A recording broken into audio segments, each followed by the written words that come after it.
CM ಸಿದ್ದರಾಮಯ್ಯನವರು ತುರ್ತು ಸುದ್ದಿಗೋಷ್ಠಿ ಕರೆದಿದ್ದಾರೆ. ಸಹಜವಾಗಿ ಬಹಳ ಕುತೂಹಲಕ್ಕೆ ಕಾರಣ ಆಗಿದೆ ಸಿಎಂ ಸಿದ್ದರಾಮಯ್ಯನವರ ಈ ತುರ್ತು ಸುದ್ದಿಗೋಷ್ಠಿ. ಮಹತ್ವದ ವಿಚಾರದ ಬಗ್ಗೆ ಪ್ರಸ್ತಾಪ ಮಾಡಲಿದ್ದಾರೆ ಸಿಎಂ ಸಿದ್ದರಾಮಯ್ಯ ಅನ್ನೋದ್ರ ಡೀಟೇಲ್ ಸಿಗ್ತಾ ಇದೆ. ಸುದ್ದಿಗೋಷ್ಠಿಯಲ್ಲಿ ಏನ್ ಹೇಳ್ತಾರೆ ಸಿದ್ದರಾಮಯ್ಯ? ಮೇಕೆದಾಟು ವಿಚಾರ ಪ್ರಸ್ತಾಪ ಮಾಡಬಹುದಾ ಅನ್ನೋದು ಬಹಳ ಕುತೂಹಲವನ್ನ ಕೆರಳಿಸ್ತಾ ಇರುವಂತಹ ವಿಚಾರ. ಸಿಎಂ ಬದಲಾವಣೆ ವಿಚಾರಕ್ಕೆ ಸ್ಪಷ್ಟನೆ ಏನಾದರೂ ನೀಡ್ತಾರಾ? ಜಲಕ್ಷಾಮಕ್ಕೆ ಕೈಗೊಂಡ ಕ್ರಮದ ಬಗ್ಗೆ ವಿವರಣೆ ಕೊಡಬಹುದಾ? ಬಿಜೆಪಿ ವಿರುದ್ಧ ಆರೋಪ ಏನಾದರೂ ಮಾಡಬಹುದಾ? ಸಿದ್ದರಾಮಯ್ಯ ಸುದ್ದಿಗೋಷ್ಠಿ ಬಗ್ಗೆ ಹಲವು ಕುತೂಹಲ ಮನೆ ಮಾಡಿದೆ. ಸಹಜವಾಗಿ ಒಂದ್ ಕಡೆ ನೀರಿನ ಸಮಸ್ಯೆ ಇದೆ, ಆ ವಿಚಾರಕ್ಕೆ ಸಂಬಂಧಪಟ್ಟಂತೆ ಕ್ರಮ ಕೈಗೊಳ್ಳಲಾಗಿದೆ, ಅದನ್ನ ಪ್ರಸ್ತಾಪ ಮಾಡಬಹುದಾ ಅನ್ನೋ ಕುತೂಹಲ. ಮತ್ತೊಂದು ಕಡೆ ಚುನಾವಣಾ ಹೊಸ್ತಿಲಲ್ಲಿ ಬಿಜೆಪಿ ಮೇಲೆ ಏನಾದರೂ ಆರೋಪ ಮಾಡಬಹುದಾ ಅಂತ. ಈ ಮೇಕೆದಾಟು ವಿಚಾರಕ್ಕೆ ಸಂಬಂಧಪಟ್ಟಂತೆಯೂ ಕೂಡ ಏನಾದರೂ ಕ್ಲಾರಿಟಿ ಸಿಗಬಹುದಾ ಸಿಎಂ ಸಿದ್ದರಾಮಯ್ಯನವರಿಂದ ಅನ್ನೋದು ಬಹಳ ಕುತೂಹಲ ಕೆರಳಿಸ್ತಾ ಇದೆ.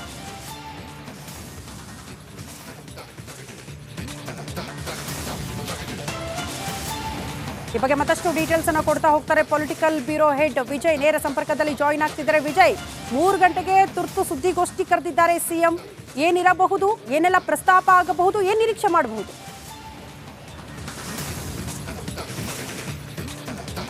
ಶ್ರುತಿ, ತುರ್ತು ಪತ್ರಿಕಾಗೋಷ್ಠಿಯನ್ನು ಮುಖ್ಯಮಂತ್ರಿ ಸಿದ್ದರಾಮಯ್ಯ ಅವರು ಕರೆದಿರುವಂಥದ್ದು ಸಾಕಷ್ಟು ಕುತೂಹಲ ಜೊತೆಗೆ ಒಂದಷ್ಟು ಏನೆಲ್ಲ ವಿಚಾರಗಳ ಮಹತ್ವದ ವಿಚಾರಗಳನ್ನು ಪ್ರಸ್ತಾಪ ಮಾಡಬಹುದು ಅನ್ನುವಂಥದ್ದು ಕೂಡ ಒಂದಷ್ಟು ಚರ್ಚೆ ವಿಚಾರ ಆಗಿರುವಂಥದ್ದು. ಯಾಕಂದ್ರೆ ನಿನ್ನೆ ತಾನೇ ಪತ್ರಿಕಾಗೋಷ್ಠಿ ನಡೆಸಿದ ಮುಖ್ಯಮಂತ್ರಿ ಸಿದ್ದರಾಮಯ್ಯ ಅವರು ಪ್ರಧಾನಮಂತ್ರಿ ನರೇಂದ್ರ ಮೋದಿ ವಿರುದ್ಧ ಸಾಕಷ್ಟು ವಾಗ್ದಾಳಿ ನಡೆಸಿದ್ರು. ಚುನಾವಣಾ ಬಾಂಡ್ ವಿಚಾರ ಸಂಬಂಧಪಟ್ಟಂತೆ ಕೂಡ ಸಾಕಷ್ಟು ವಾಗ್ದಾಳಿ ನಡೆಸಿದ್ರು. ಇದರ ಬೆನ್ನಲ್ಲೇ ಕೂಡ ಈಗ ಪತ್ರಿಕಾಗೋಷ್ಠಿ ಕರೆದಿರುವಂತೇನಿದೆ ಸಾಕಷ್ಟು ಕುತೂಹಲ ಎಡೆ ಮಾಡಿಕೊಟ್ಟಿರುವಂಥದ್ದು. ಅಂದ್ರೆ ಮಹತ್ವದ ವಿಚಾರ ಸಂಬಂಧಪಟ್ಟಂತೆ ಪ್ರಸ್ತಾಪ ಮಾಡಲಿದ್ದಾರೆ ಅಂತ ಹೇಳಲಾಗ್ತಾ ಇದೆ. ಅದರ ಜೊತೆಗೆ ಈಗಾಗಲೇ ಕೂಡ ಮುಖ್ಯಮಂತ್ರಿ ಸಂಬಂಧಪಟ್ಟಂತೆ ಏನು 20 ಸ್ಥಾನಕ್ಕಿಂತ ಕಡಿಮೆ ಬಂದರೆ ಮುಖ್ಯಮಂತ್ರಿ ಸ್ಥಾನದಿಂದ ಕೆಳಗಿಳಿಬೇಕಾದ ನೈತಿಕ ಹೊಣೆ ಹೊತ್ತು ಅಂತ ಖುದ್ದು ಕಾಂಗ್ರೆಸ್ ಪಕ್ಷದ ಶಾಸಕರು ಹೇಳ್ತಾ ಇರುವಂಥ ಹಿನ್ನೆಲೆಯಲ್ಲಿ ಇದಕ್ಕೆ ಸಂಬಂಧಪಟ್ಟಂತೆ ಏನಾದರೂ ಕೂಡ ಪ್ರತಿಕ್ರಿಯೆ ಕೊಡ್ತಾರ? ಅದಕ್ಕಿಂತ ಮಿಗಿಲಾಗಿ ಬಹಳ ಪ್ರಮುಖವಾಗಿ ಚುನಾವಣಾ ವಿಚಾರ ಸಂಬಂಧಪಟ್ಟಂತೆ ಒಂದಷ್ಟು ಮಹತ್ವದ ಒಂದು ವಿಚಾರ ಪ್ರಸ್ತಾಪ ಮಾಡುವಂಥ ಸಾಧ್ಯತೆ ಇರುವಂಥದ್ದು. ಬಿಜೆಪಿಯ ವಿರುದ್ಧ ಒಂದಷ್ಟು ವಾಗ್ದಾಳಿ ನಡೆಸುವಂಥ ಸಾಧ್ಯತೆ ಇರುವಂಥದ್ದು.